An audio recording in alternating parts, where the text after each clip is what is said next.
स्वागत है आपका। मेरा नाम है विपिन विभाग। राजस्थान के पूर्व उप मुख्यमंत्री और छत्तीसगढ़ कांग्रेस के प्रभारी सचिन पायलट शुक्रवार देर शाम उदयपुर पहुंचे। उदयपुर के महाराणा प्रताप डबोक एयरपोर्ट पर बड़ी संख्या में कांग्रेस कार्यकर्ताओं ने उनका स्वागत किया। वो शनिवार को एक कार्यक्रम में भाग लेने पहुंचेंगे। वहीं शुक्रवार शाम को एयरपोर्ट पर पहुंचने के उन्होंने बाद मीडिया से बातचीत की और बातचीत में उन्होंने भजनलाल सरकार पर सिलसिलेवार तरीके से जुबानी हमले किए। पायलट ने कहा कि सरकार को गवर्नर के संबोधन का इस्तेमाल करना चाहिए था। इसके जरिए वो अपनी सरकार की 5 साल की रूपरेखा बताते। वो बताते कि आने वाले समय में सरकार की क्या प्राथमिकताएं रहेंगी और जो वादे उन्होंने किए हैं वो उन्हें कैसे पूरे करेंगे। लेकिन मुझे बड़ा खेद है कि सरकार ने इस अवसर का प्रयोग सिर्फ कांग्रेस को कोसने के लिए किया। उन्होंने कहा है कि कहीं ना कहीं लगता है कि बीजेपी अभी भी चुनावी मोड़ में ही है।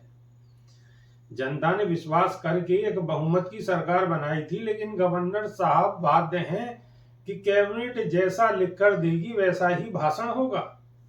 सचिन पायलट ने कहा है कि सरकार को 1 महीना हुआ है, आकलन करना बहुत ही जल्दबाजी होगा। उन्होंने कहा कि केंद्र सरकार ने 2 करोड़ नौकरियों को कहा था। 10 साल में 20 करोड़ रोजगार होने थे। उल्टा बिना नोटिस के 5000 बच्चों की नौकरी छीन ली गई, वो सिर्फ इसलिए कि योजना का नाम राजीव गांधी से था। मुझे नहीं लगता कि सरकार अपने वादे पूरे कर पाएगी। अब इंडिया गठबंधन बना है और ये मजबूत गठबंधन है। गठबंधन में लगातार सीट शेयरिंग पर चर्चा हो रही है और यह गठबंधन चुनाव में अच्छा प्रदर्शन करेगा।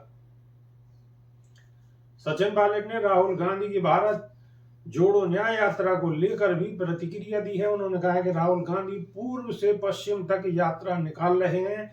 मणिपुर वो राज्य है जहां हिंसा हुई और शोषण हुआ। वहां डबल इंजन सरकार है लेकिन कोई नहीं गया, लेकिन राहुल गांधी गए, उन्होंने यात्रा निकाली। अब जनता समझ गई है कि कौन लोग हितैषी हैं और कौन जज्बाती मुद्दों से वोट बटोरने का काम कर रहे हैं। सीधे सीधे उन्होंने बीजेपी को जज्बाती वोट लेने वाले कहा।